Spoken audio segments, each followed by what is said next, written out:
Hello there guys, Colin here. This is the Ibanez Tube Screamer, a very well known and well respected overdrive pedal. This was one of the first guitar effects pedals to try and emulate the smooth breakup of a loud valve amplifier in a market that was absolutely saturated at the time by fuzz boxes, so a very different sound to what many were experiencing. So on its own or in front of a dirty tube amplifier, this pedal has proven itself to be a classic and worthy of being on any pedal board. The only problem being they're quite expensive. A brand new TS9 is going to set you back around £110 in British money, and if you're going to look for one of the original 808s, I've seen them going for upwards of £400. Crazy prices, but what do we do if we can't quite stretch to this sort of budget?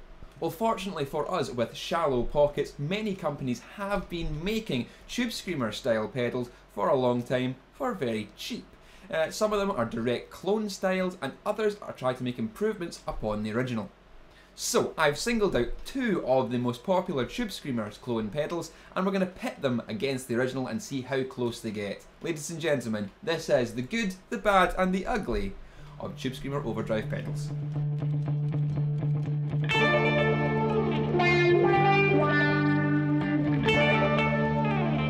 So before we rush straight into sound samples, let's have a look at the pedals, look at their features and see who's contending for the top spot.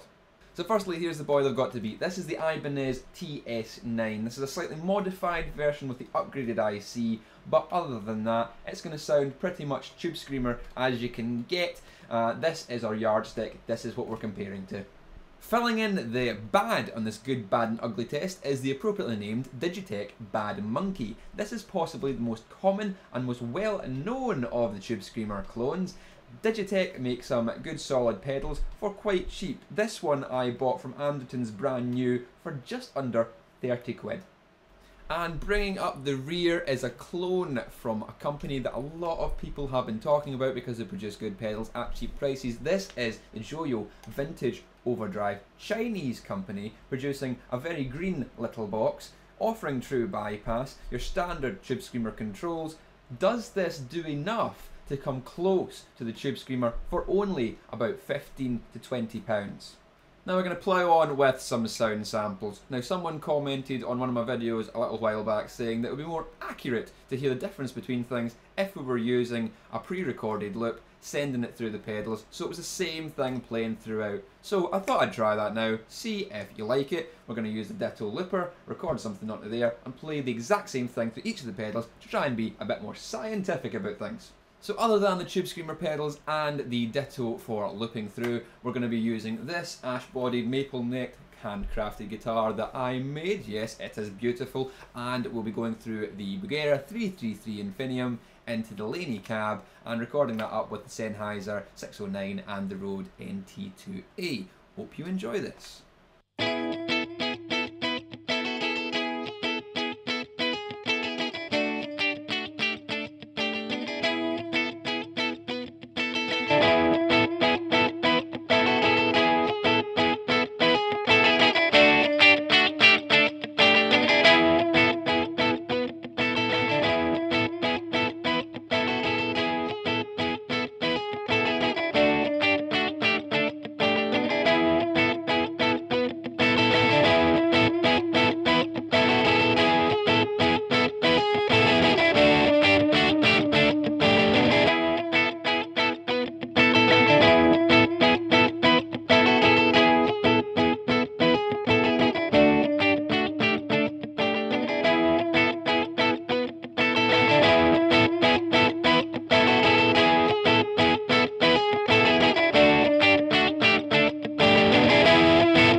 So now that you've heard these pedals, this is the time where I give you my opinion on what I thought the differences between these were.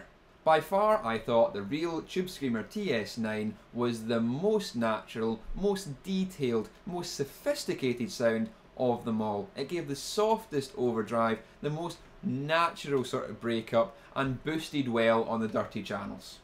The Digitech Bad Monkey got damn close, but it was just a little bit fiercer and a little bit nastier. Especially on the dirty channel, boosting that dirty amp, that gave a real nasty bite, which was great for doing sort of heavy metal sounds. I would definitely recommend, if you're going to just be using a Tube Screamer to boost a dirty amp to get savage sounds, check out the Bad Monkey. It does fantastic for that, but it's not as good an all-rounder as the TS9. And then the Joyo. Oh, the Joyo. It did a fantastic job for the price, but didn't quite sound there. It just sounded a little bit sterile, a little bit clippy. It didn't have the naturalness and the detail of either of the other two. So if you're on a real tight budget, it'll do the job. You're going to be getting there, be a little bit of crunch and boosting for your dirty channel for your solos, but it's not the sophistication you're going to expect from a full TS9, unfortunately. But good job to the Chinese guys for getting a pedal so cheap that sounds as close as it does. Now I realise I've probably missed out your favourite Tube Screamer clone in this video, and I apologise I don't have infinite money to buy them all, but if you want to leave a comment and tell me what else you think's maybe better than these pedals, fire ahead. I've heard that the Moore Green Mile is a fantastic little thing, but I've yet to try it. So if you've got a favourite Tube Screamer style clone, leave me a comment, let me know what it is, and I'll see if I can check it out for you. Now don't you forget to subscribe so you can see all the other content that's coming out on my channel. Also available on the Facebooks, Google+. I've got a Twitter somewhere that I keep forgetting about as well, but it's there. I might post some stuff up. Also, leave a comment in the comment section below. I like reading them. And, well, I suppose that was all I can say about these Tube Screamer pedals. I hope you enjoyed this video. Keep it loud. See you later, guys.